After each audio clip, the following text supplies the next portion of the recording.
Okay then, this is going to be an interesting project because this is another card design I've decided to do, and we're going to do this around an owl, and we're going to actually call this the Owl King. Now this is going to be abstract, so don't expect me to do a standard picture of an owl. I've made a start in roughly mapping out where we're going to put things. I put a crescent moon in beside the owl, and we're going to have some fawns interwoven. Now these will probably be, I would think, something like a blueberry, or I don't know. The actual thing escapes me at the moment, but it will all become apparent as I carry on with the drawing. It's in my head. Now I'm more or less going to do this from my imagination, so you're going to have to bear with me. Like the last illustration I did of the Earth Goddess Mother Nature, with this sort of, rather than doing a direct portrait, I did that from my imagination, and that was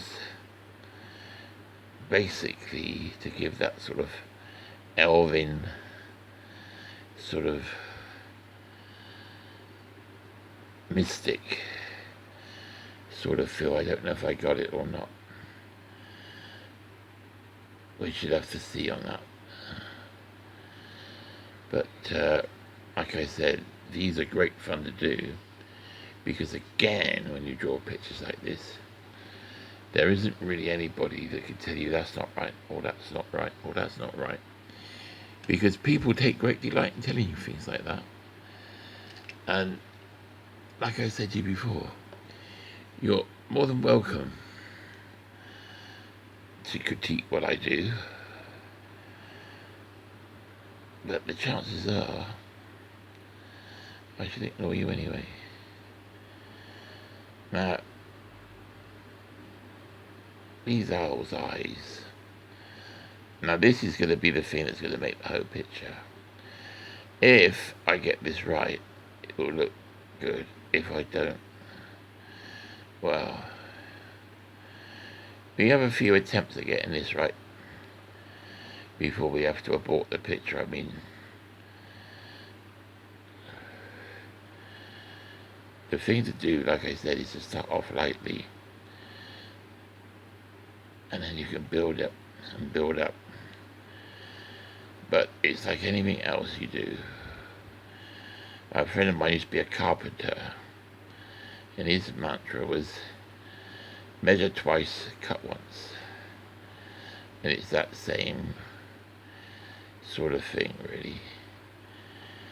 When you're coming into the... I've got several friends that are photographers, and I had a friend, well, actually, in fact, more than a friend, he was a relative that lived in Canada, Vancouver.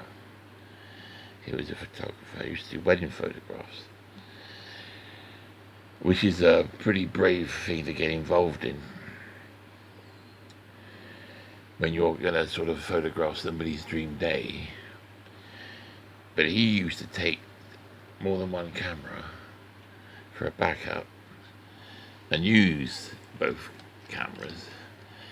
And quite often he would also take somebody with him to take photographs, just in case these things happen. And I've actually heard of these situations where the wedding photographer has blown it. And of course you can restage the event, but it's not ever the same. But anyway, we digress. We're talking about Mr. Owl here. Now then.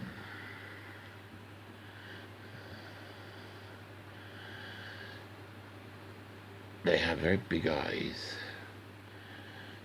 because they have to have very good eyesight for hunting. Because one of these fellas is up a tree. The last thing you want to be is on the ground, be about 3 inches long, because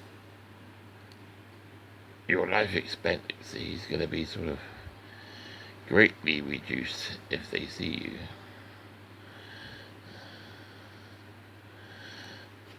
Now, I got my trusty brush here tonight, but what I'm going to do with this, because it's going to take a long time to do this particular picture, and I'm very conscious of the time, and I don't want to make 20 or 30 videos.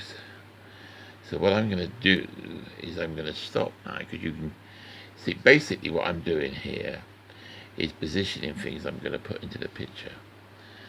Now, what you put into the picture, your picture, is up to you. I haven't really fully made up my mind where I'm going to go with this yet, but I'll give it some more thought, because you don't want to rush these things, like I say. This hopefully will be a greeting card eventually in my range of cards that I sell, but we'll see if it turns out. If it doesn't, then it won't be. Okay. Now then, once we get these eyes sorted, we can kind of move on with the rest of the picture. I always start with the eyes. I don't know why I always have to. I think it gives you a good focal point to work out from, especially whether it's a portrait. I mean, once you've established where you want to position things, which is obviously a crucial part of any drawing,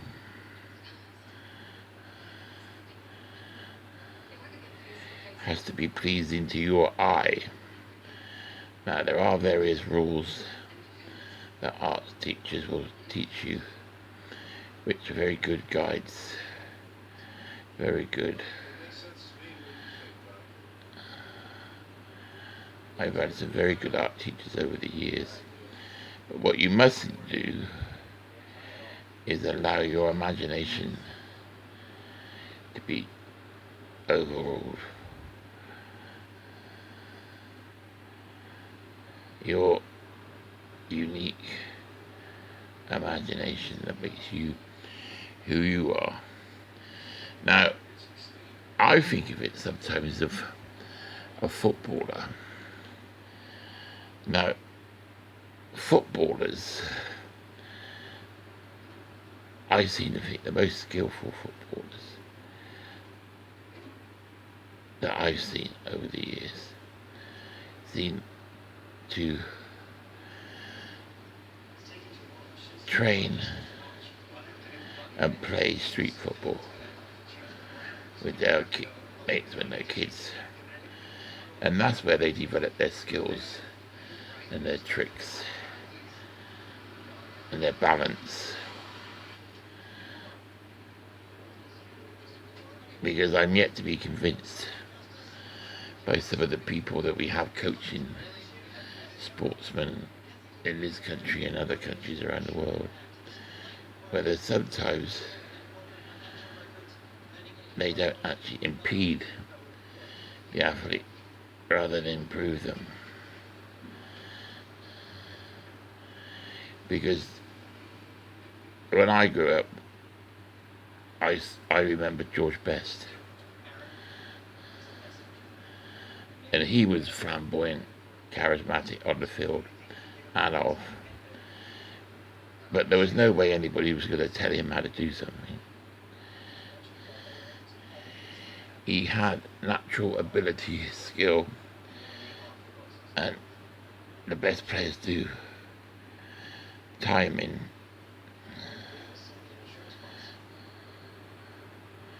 And it's the same with art. Really, the ability to actually see. Now that's not too bad. This will probably change as we go along. But at the moment, we're quite happy with the way those eyes are looking. I judge it that if you move around the room, they follow you, and I think these pretty much do. It can be a little bit unnerving at times.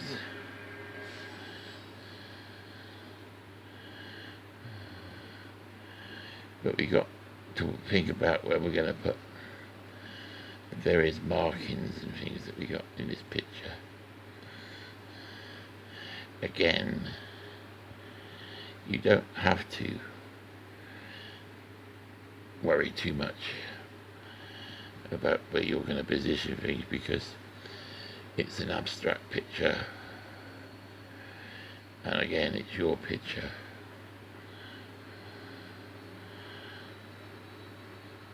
So you decide what's going to go where.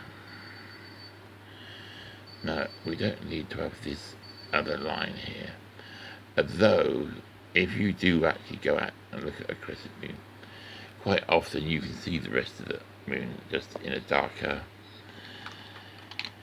shade, because that's basically, it is shaded. But for the effect I want here, I'm not going to do that. Now, I'm not quite sure what else we're going to add to this picture.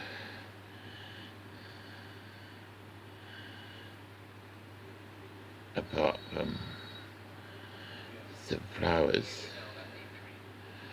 and things, because it is a nature sort of thing after all. Now, I don't know if this is a real, it probably isn't, because I'm not actually drawing it from anything. I just draw things that please me. Sometimes I have to work to a brief, and I do a commission for somebody, which is fine. It's what I chose to do for a living.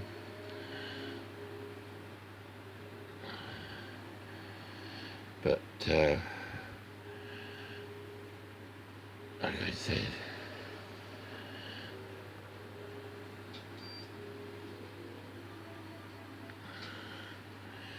we got to work out what we're going to put into this. Now, I think what this owl is going to need to give it some magic, and to do that, I'm going to try and give it some different dimensions and different colours, because I'm not going to do the whole owl per se, because there are plenty of pictures out there that people have drawn of owls, and this is not going to be one of those pictures, I'm afraid.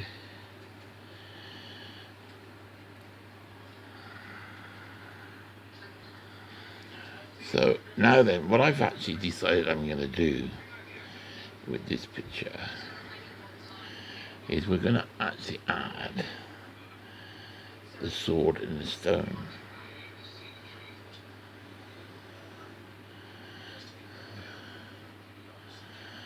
Which I thought might be kind of cool.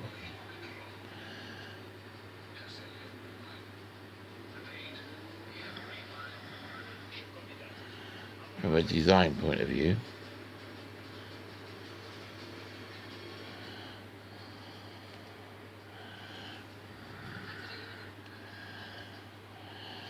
I don't know if this will work, or not, but we'll see.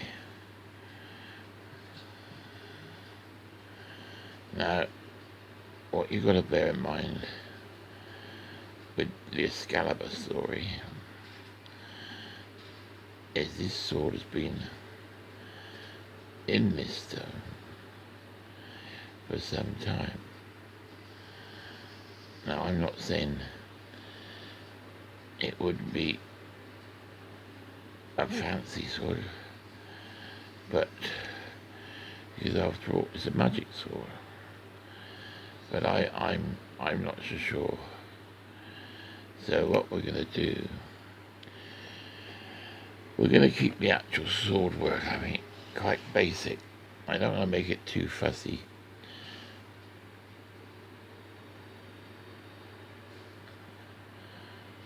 But it's like the Holy Grail thing. Most people think of a Holy Grail as going to be a gold cup.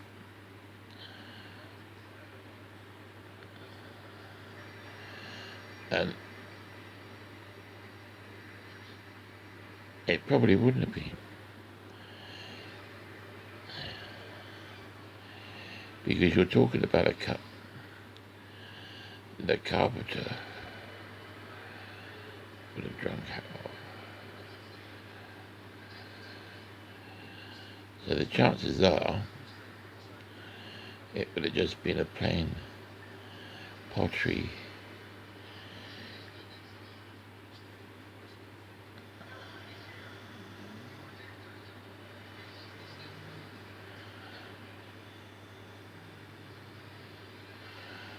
or even wooden.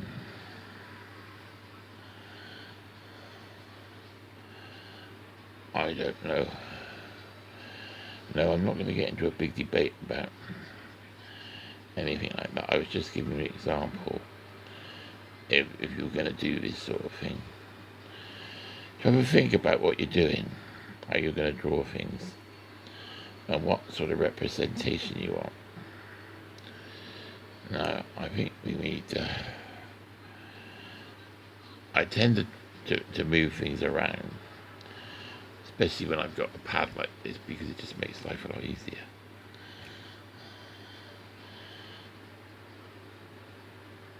Now we're going to come up a bit higher, I think. Like there to there with this sword.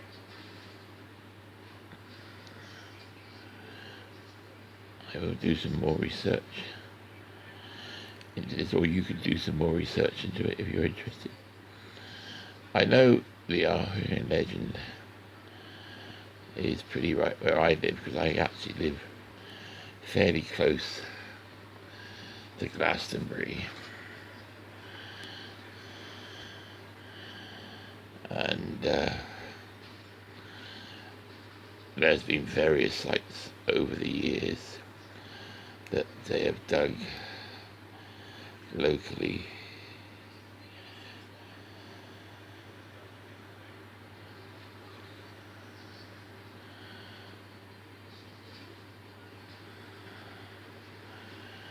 But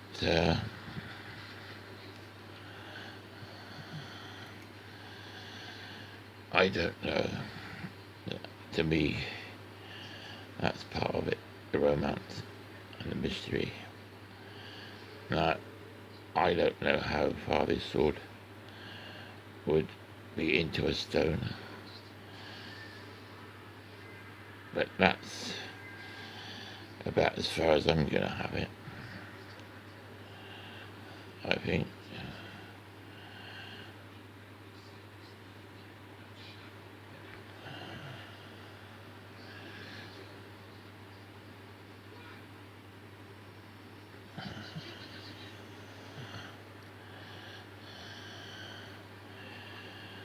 I think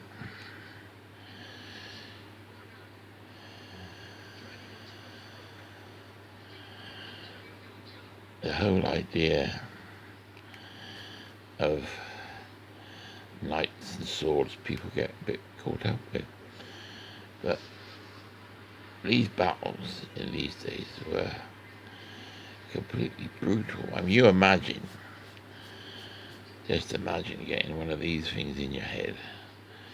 I mean, it's not going to be a good thing, is it? And some of these people would have taken several days to die. It's not like when you see it. The movies have given us false ideas about what goes on, which is what happens in movies, because it's, again, a representation. Now, I haven't measured this out or ruled it out or anything, because I want it to be relatively organic. These pictures, these sort of poster pictures that I'm doing now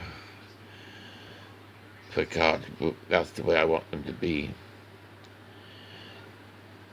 Very sort of, I don't know, I suppose from my point of view, because I was there, it's sort of 70s type of art, really, which I liked, and I did when I was at college, drawing various things. I mean, you grow as an artist, you change as you get older. Right. I think that's something roughly we've got to work on. Now, this is just a rough design of what will hopefully be, I'll move the camera up down so you can see the whole thing. That's going to be our rough design that I've laid out. So this is part 1 of this video. I hope to see you next time, and we'll do a bit more. Okay, if you like what I do, please subscribe. Thank you. This is Mark saying bye for now.